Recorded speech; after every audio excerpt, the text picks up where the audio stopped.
Hello everyone, कैसे हैं आप लोग। आज के लेक्चर में हम पढ़ेंगे NBS scheme, that is nutrient based subsidiary scheme.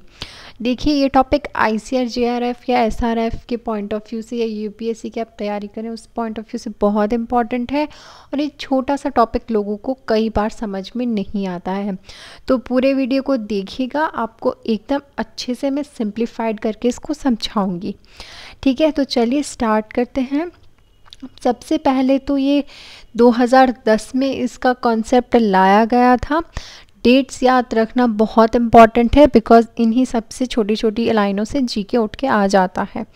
सबसे पहले हम इसका मतलब जानते हैं, बिकॉज बहुत सारे लोग सब्सिडी का मतलब तक नहीं जानते हैं। तो मैं छोटी से छोटी आपकी डिटेलिंग को सॉल्व करूंगी एंड आपको हर एक पॉइंट क्लियर करती जाऊंगी। सब्सिडी को हम एक एग्जांपल से समझते हैं। सपोज़ कीजिए कि कोई भी एक ब्रांड है, सपोज़ कीजिए कॉफ़ी कैफ़े डे है, ठीक है। अब आपको पता है वहाँ एक कॉफ़ी 100 रुपये की मिलती है, बट अगर वो मेरे कॉलेज में खुलने जा रहा है तो मेरे कॉलेज वाले उसको सब्सिडी प्रोवाइड करेंगे। दैट मीन्स वही 100 रुपये की कॉफ़ी वो मुझे 40 रुपये में बेचेगा, और जबकि कॉफ़ी कैफ़े डे को भी उससे घाटा नहीं होगा, बिकॉज जो अमाउंट 100 रुपये था उसने मुझे 40 का बेचा, तो 60 रुपये उसे मेरे कॉलेज वाले देंगे जिस कैंपस में वो खुलने जा रहा है। ठीक है, तो सब्सिडी से फार्मर्स को देखें तो ये फ़ायदा होता है कि उन्हें कम रेट पे मिलती है, प्लस जो मार्केटर्स होते हैं, जो बेचने वाले होते हैं, उनको भी घाटा नहीं होता है, और वो सब पैसे प्रोवाइड करती है गवर्नमेंट। ठीक है, तो आई होप आपको ये चीज़ यहाँ क्लियर हो गई होगी इस एग्जांपल से। चलिए अब इस स्कीम का बात कर लेते हैं। तो इस स्कीम में क्या होता है कि जो फॉस्फोरस और पोटेशियम होता है हमारे फर्टिलाइज़र में, उसका अमाउंट और जो मतलब उसके पैसे हैं, रेट्स है, वो फिक्स कर दी जाती है इस स्कीम के तहत, ताकि वो फार्मर्स उसको उसी पैसे पे ख़रीद पाए। ठीक है, और इसका मैनेजमेंट या एडमिनिस्ट्रेशन होता है डिपार्टमेंट ऑफ फर्टिलाइज़र के द्वारा। रिसेंटली अभी CCEA मतलब कि the cabinet committee of economic affair ने क्या किया है कि जो डिपार्टमेंट ऑफ फर्टिलाइज़र है उसने एक प्रपोज़ल रखा था NBS पे, और वो उसने अप्रूव कर दिया। किसने अप्रूव कर दिया? CCEA ने। यही करंट अफेयर है, और इसका 2020 से 2021 तक का डाटा भी आ चुका है, जो हम लास्ट में डिस्कस करेंगे। NBS स्कीम जो है ये इंश्योर करता है कि फर्टिलाइज़र्स फार्मर को एक लिमिटेड प्राइस पर मिल रहा है या नहीं मिल रहा, मतलब गवर्नमेंट ने जो प्राइस उसका फिक्स किया है उसी पर वो फार्मर्स को मिल रहा है या नहीं मिल रहा है, ये भी काम NBS स्कीम का ही है। इसके प्रोविजंस डिस्कस करते हैं। तो पहला ये है कि NBS स्कीम के तहत जो भी मैन्युफैक्चरर्स या मार्केटर को MRP फिक्स करना पड़ता है फॉस्फोरिक और पोटेशियम फर्टिलाइज़र का। ठीक है, और दूसरा ये है कि MRP को डिसाइड करते टाइम डोमेस्टिक और इंटरनेशनल कॉस्ट को भी ध्यान में रखा जाता है।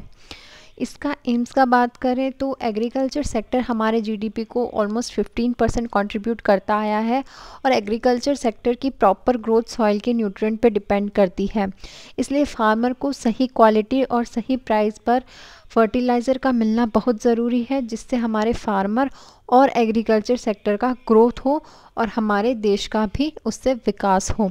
ठीक है, वरना क्या होता है कि जो फार्मर्स होते हैं उनको फर्टिलाइज़र काफ़ी एक्सपेंसिव लगता है और वो उसको ख़रीद नहीं पाते हैं।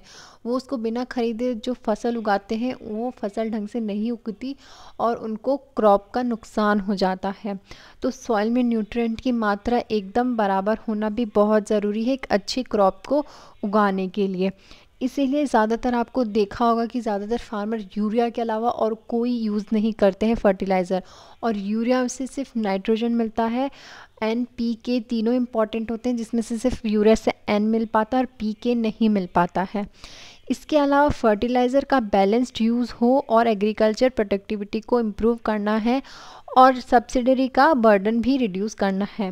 ये इसके एम्स हैं। ओके, NBS स्कीम इस उम्मीद पर इम्प्लीमेंट किया था कि यह सॉइल में फर्टिलाइज़र की मात्रा को बैलेंस रखे, जिससे क्रॉप्स को प्रॉपर न्यूट्रिएंट्स मिलते रहें और फार्मर्स पर भी बर्डन ना आए। ठीक है, इसके नेक्स्ट टॉपिक में हम देखते हैं डीबीटी क्या है। इस टाइप के क्वेश्चन कभी कभी पूछे जाते हैं कॉम्पिटिटिव एग्ज़ाम में। तो डीबीटी मतलब होता है डायरेक्ट बेनिफिट ट्रांसफ़र सिस्टम। ठीक है, इसमें क्या होता है कि कुछ फर्टिलाइज़र ग्रेड पर 100% की सब्सिडी मिलती है, मतलब कितनी एक्चुअल सेल है उस बेसिस पर।